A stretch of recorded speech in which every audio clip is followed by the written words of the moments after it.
नमस्कार फ्रेंड्स, आपण आलो आहोत आज रघुनाथ सावे काकांच्या घरी. नाशिकमध्ये सिरीन मेडूच्या जवळच आपण आहोत आणि वयाच्या 92व्या वर्षी ते काका मला माझ्या योगा क्लासमध्ये सापडली.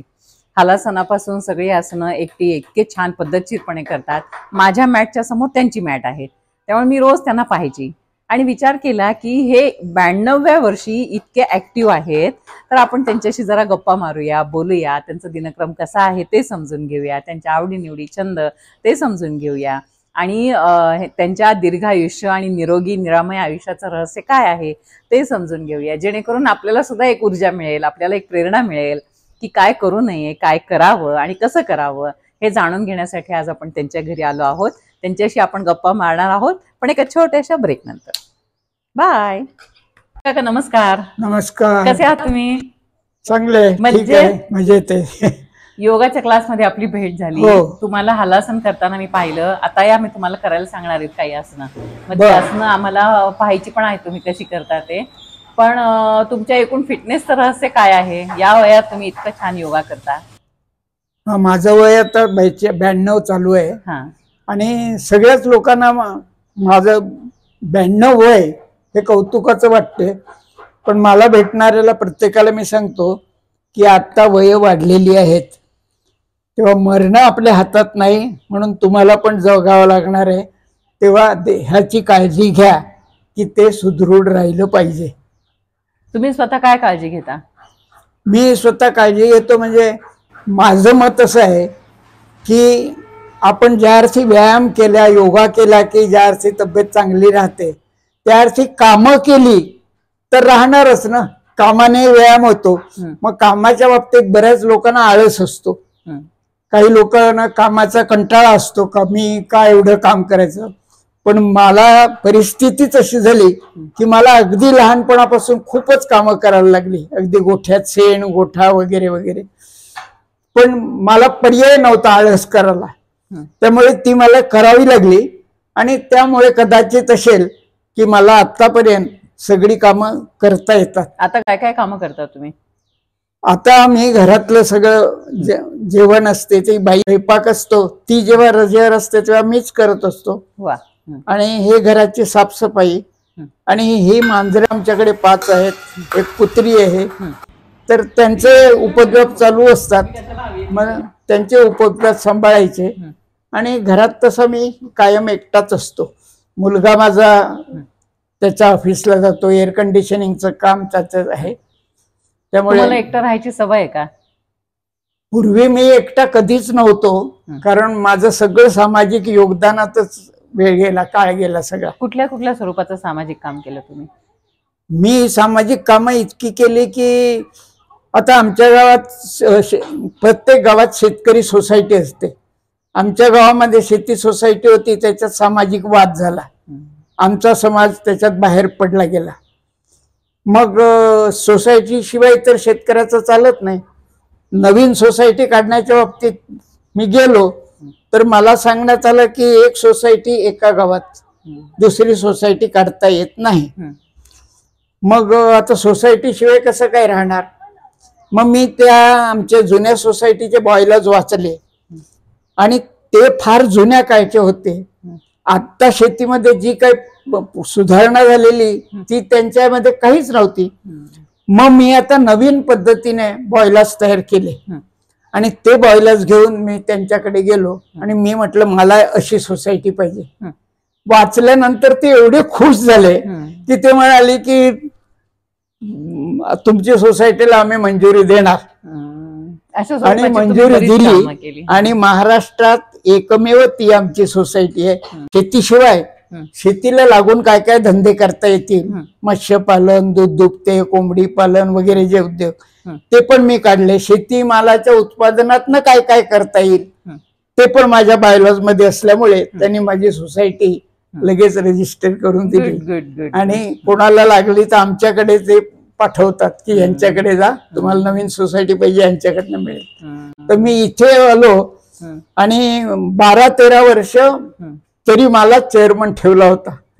आमच्या गावामध्ये तारापूर आहे, चिंचणी तारापूर आमचं गाव, तर आता काय झालंय की शेती बागायतीमध्ये जमिनीतनं पाण्याचा उपसा फार मोठ्या प्रमाणात होतो.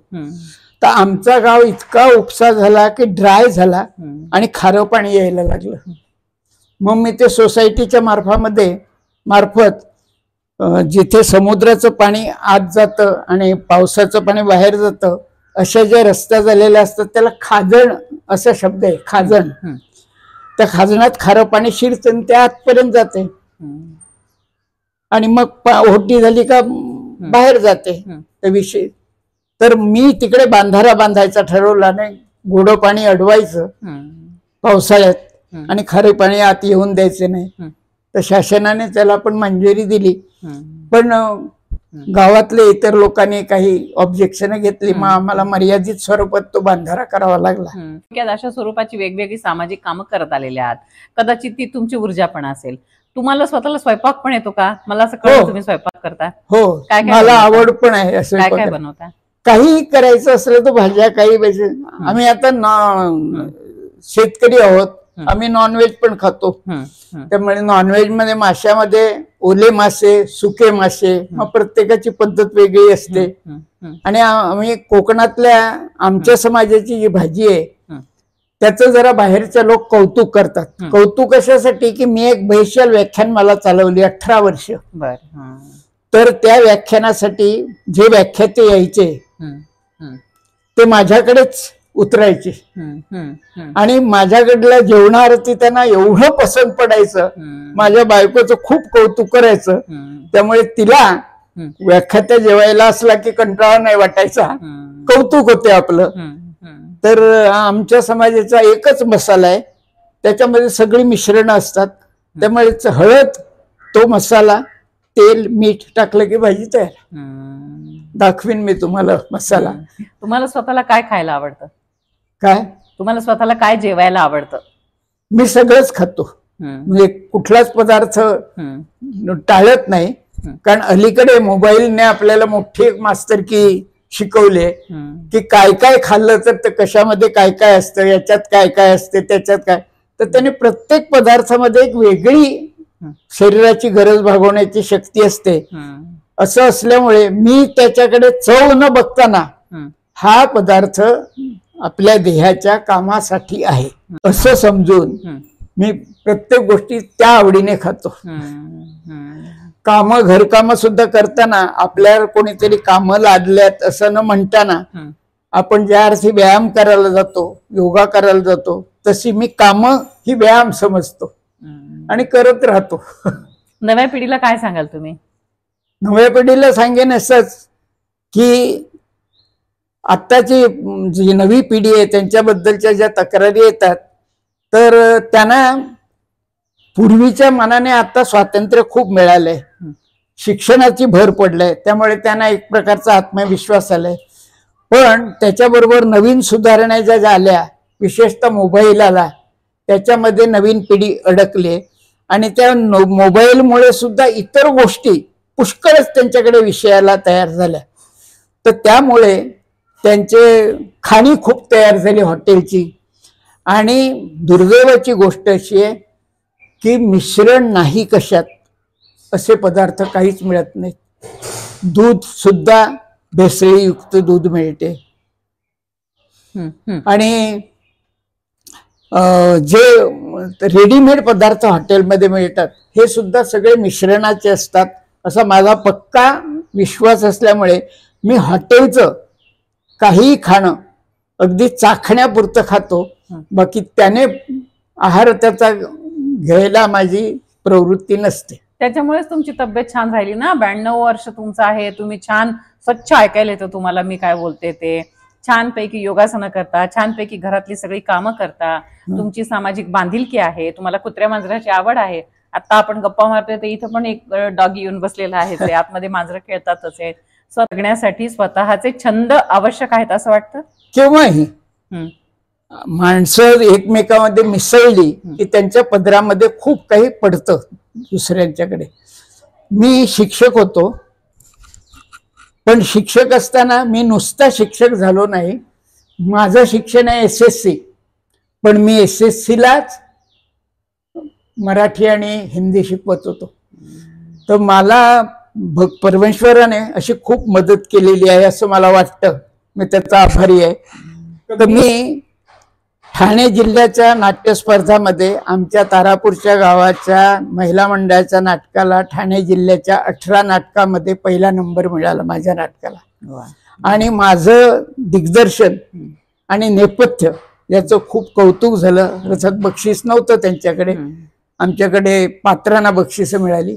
पण त्याच्यानंतर मी तुझं पाशी, अंमलदार, अपराध मीच केला, बायकांची नव्या जुन्या, तारू लागला किनारी, अशी 8-10 नाटकं मी बसवली. माझ्या आधीही आमच्या गावात कोणी नाटक केलं नव्हतं तारापूर गावी, आणि माझ्या नंतरही कोणी नाटक केलं नाही. विद्यार्थ्यांसाठी कुठले वेगळे उपक्रम तुम्ही राबवले शिक्षक असताना?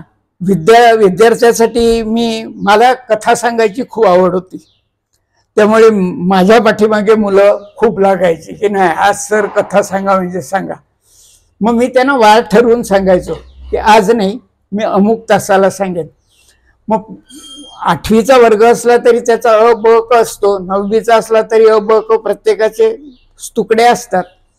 मग मी 2-3 दिवसानंतर सांगायचं की त्या दिवशी मी कथा सांगेन. मग ते पोरांचं कानावर जायचं. मग मी अला जर कथा सांगणार असेल तर ब आणि क चे विद्यार्थी त्यांच्या शिक्षकांना सांगणार की सावे सर कथा सांगणार आहेत सर, आज आमचा तास घेऊ नका. त्याच्या गळी पडायची. मग ती सगळी पोरं यायची, ती कशी तरी कोंबून बसायची आणि मग माझं कथाकथन सुरू व्हायचं. विशेषतः चित्रपटाची मला आवड होती, नाटकामुळे असेल किंवा असेल.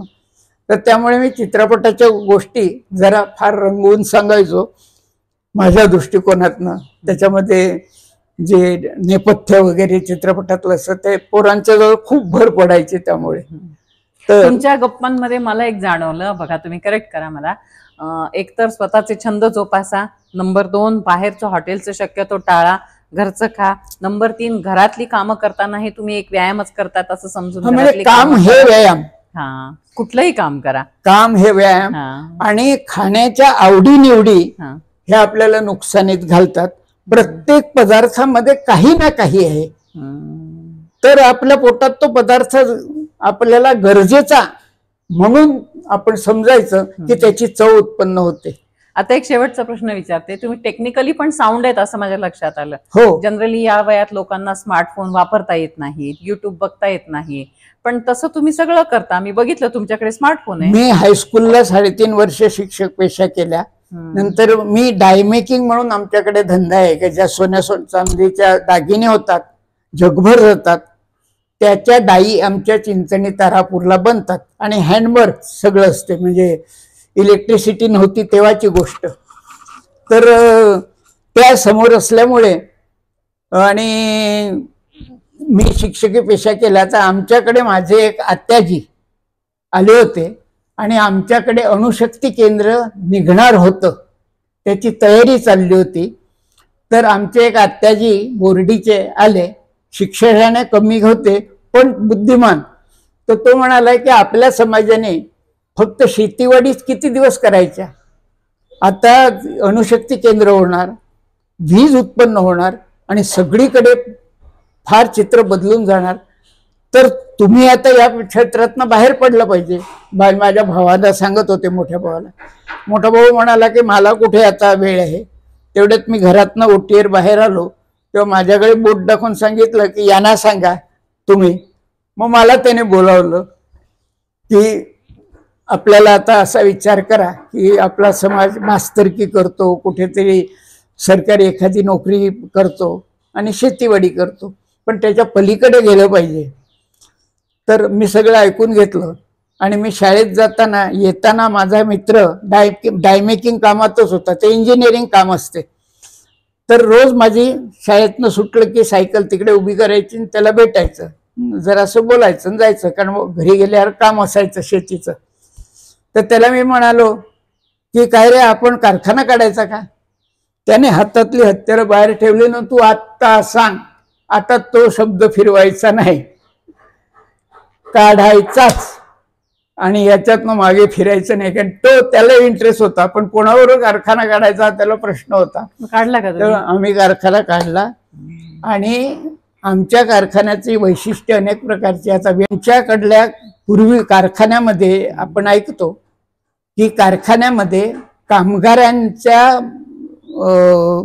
मताने पण चालावं लागते, कारण संप होतात आणि त्यामुळे मालकाला, त्याचा मालकाचा जरी कारखाना असला तरी त्याला फार जपून सगळं घ्यावं लागते.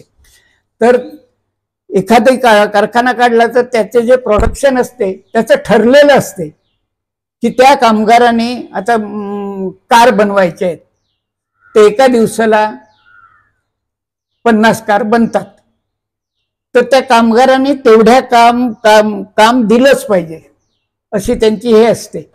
त्यामुळे मुंबईच्या बाहेर कारखाने काम देत नव्हते. मी पहिलं तारापूरला आमच्याकडे प्रीमियर ऑटोमोबाईल हिचं काम नेलं, भेटलो मॅनेजरला आणि त्यांना सगळं सांगितलं. आधी पत्रव्यवहार केला की महात्मा गांधी म्हणतात की खेड्यात चला, खेड्यात चला. उलट आमचे खेड्यातले लोक मुंबईत येतात कारण काम नाही. तर खेड्यात तुम्ही काम दिलं तर महात्मा गांधीचे शब्द खरे होतील. तर प्रीमियर ऑटोमोबाईलचे जे मॅनेजर होते ते औद्योगिक लोकांची एक जी संस्था आहे मुंबईची, आता मला नाव नाही आठवणार पटकन, त्याचे प्रेसिडेंट होते. त्यामुळे त्यांना ते फार पटलं. त्याने इंजिनियर आमच्याकडे पाठवला आणि त्यांना घेऊन आम्ही गावातले आमच्या इकडे टाइम मेकिंगचं जे काम होतं ते दाखवलं. ते बघून तो एवढा चकित झाला की त्याने 40 पानी रिपोर्ट त्यांना दिला की मी गेलो तिथे काय काय पाहिलं, कसं पाहिलं. आणि मग त्याने शेरात दिला असा की काहीही कामं ही मंडळी करू शकतात. आणि मग त्याने काम दिल्यानंतर, एका कंपनीने काम दिल्यानंतर दुसऱ्या कंपनीला अप्रोच झालो, तिसऱ्या झालो. मग Mahindra and Mahindra, Larsen Toubro, पुण्याला Kirloskar oil engine, Kirloskar pneumatic, अशी पुष्कळ कंपनीची कामं आम्ही मिळवली. मी महाराष्ट्रात फिरलोच, उभा भारत फिरलो. ते जे कारगिल वगैरे म्हणतात, आता तर बोगदे निघाले. आम्ही तर सगळं हिमालय, त्या टोकापासून काश्मीरपर्यंतचा हिमालय सगळा फिरलो. आणि मला फिरण्याची आवड आणि मला वाचन, माझ्या पहिली पसंती असायची की परदेशी लोकांचे वाचन करायचं, परदेशात काय आहे काय वगैरे अंक आले तर. आणि मी साहित्य पाठवायचो, त्यामुळे माझ्याकडे 10-12 अंक यायचे, 10-12 अंकांना माझं साहित्य असायचं. तर त्यामुळे मी 4 वर्षापूर्वी युरोपला जाऊन आलो आणि माझ्या नजरेने मी युरोप पाहिला की ह्या लोकांनी जगावर राज्य का केलं हे मला कुतूहल होतं.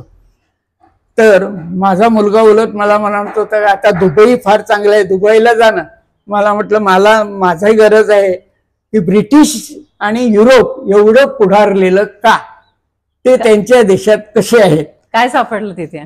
पर्टिक्युलरपणा म्हणजे आताही मला आलो का आपण आजूबाजूला रस्त्याच्या बघितलं की कचरा पडलेला असतो काय, तर तिकडे रस्त्याच्या बकडेने एवढी झाडं की रस्ता सगळा झाडाने भरलेला.